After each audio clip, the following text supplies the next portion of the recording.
అనుదిన నిత్యజీవపు మాటలు. దేవుని నామానికి మహిమ కలుగునుగాక. దేవుని వాక్యాన్ని చదువుకుందాము. చిన్నపిల్లలారా, మాటతోనూ నాలుకతోనూ కాక క్రియతోనూ సత్యముతోనూ ప్రేమింతము. యోహాను రాసిన మొదటి పత్రిక 3వ అధ్యాయము 18వ వచనం. దేవుడు ప్రేమయే ఉన్నాడు.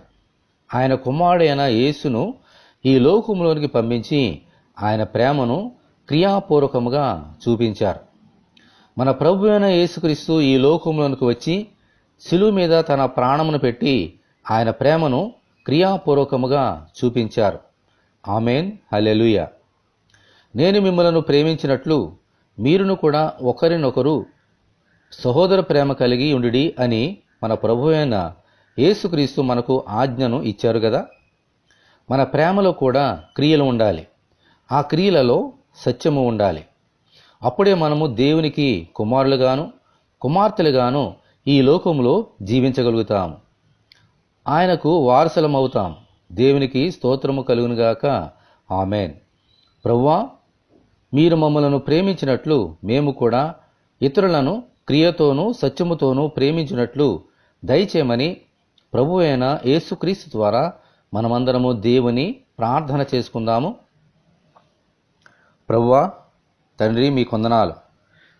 ఈ లోకమును ప్రేమించి మీ కుమారుని పంపించి మీ ప్రేమను ఈ లోకంలో క్రియాపూర్వకంగా చాటి చెప్పారు. యేసు ప్రభు కూడా, మా రక్షకుడైన యేసు కూడా తన రక్తమును చిందించి ప్రాణమును పెట్టి క్రియాపూర్వకముగా ఆ శిలువ మీద తన ప్రేమను మాకు కనపరిచారు. అలాగే పరలోకమునికి ఎక్కి మేము ఈ లోకములో అనాథులుగా విడివక నీ కొరకు జీవించినట్లుగా మీ ఆత్మను పంపించి మీ ప్రేమను మాకు క్రియాపూర్వకంగా కనపరిచారు. మేము కూడా నాయనా నీ బిడ్డలుగా ఈ లోకంలో ప్రేమను కలిగి ఆ ప్రేమలో క్రియలు ఉన్నట్లుగా సత్యం ఉన్నట్లుగా మీ కృప మాకు అనుగ్రహించండి. పెదవులతో కాకుండా హృదయముతో, ఆత్మతో, సత్యముతో మా పూర్ణ ప్రేమతో నిన్ను ప్రేమించుచు అలాగే సహోదర ప్రేమ కలిగి మీ కొరకు జీవించినట్లుగా మీ కృప మాకు అనుగ్రహించమని, ఈ వాక్యము వింటున్న నీ బిడ్డలందరినీ దీవించమని యేసు అతి పరిశుద్ధమైన నామములో ప్రార్థన చేయుచున్నాము తండ్రి. ఆమేన్. మన ప్రభు అయినటువంటి యేసుక్రీస్తు కృప మనందరికీ తోడేనుగాక.